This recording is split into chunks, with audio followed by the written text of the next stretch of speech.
Isaac Jones player comparisons. We have both brought a best case and a worst case comparison for the Washington State big man. You and I are both relatively down on Isaac Jones, I would say. So take this with a grain of salt. But what is your best case scenario player comp for Isaac Jones?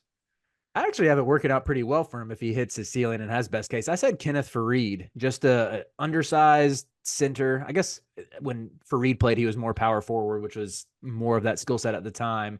But an absolute motor guy who can control the glass, throw down a bunch of dunks, catch lobs.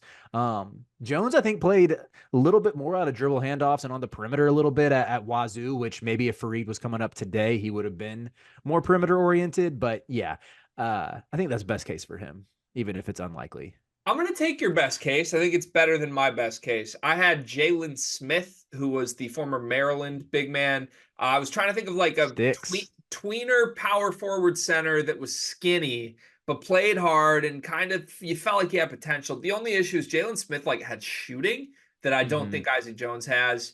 But Right. yeah, I like Fareed. I think Fareed was a better player. So let's go with that as our best case. Worst case scenario player comp, who you going with? Jonathan Motley.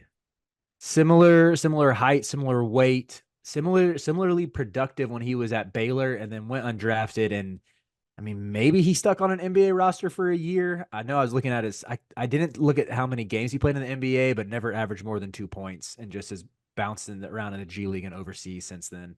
He played 46 games in the NBA, Karras, 3 seasons. What a shout. This is fun doing these with Brian Ralph and you because you guys just pull out like the greatest pulls from college basketball teams that I forgot about.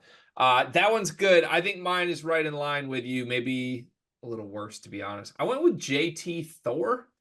Uh, Pistons legend, by the way, drafted by the Detroit Pistons. He has averaged 3 and 2 in the NBA. I just don't believe he's going to cut it. He's a 6'10" power forward, though, and his nickname is God of Thunder. Thor had a moment on the Hornets, didn't he? I know he was playing for. I remember I'm not a Hornets fan. I'm from Charlotte. I'll be happy if the Hornets are good. And I remember when they got JT Thor, presumably trading the Pistons. I was like, incredible second round pick, ton of upside here, a lot of athleticism, a shot to work with, and I was very wrong. Uh, I think we could go either Motley or Thor. Thor was definitely the bouncier of the two. Thor is like a crazy athlete. Yeah. Do you consider Isaac Jones bouncy or no? He had 50 dunks last year. He's pretty bouncy. I don't know if I'd say he's like an above the rim flyer, but he's bouncy enough. Okay. Let's go Thor. Let's go Kenneth Fareed, JT Thor. All right, There we I'm go. good with that. All right. Yuck.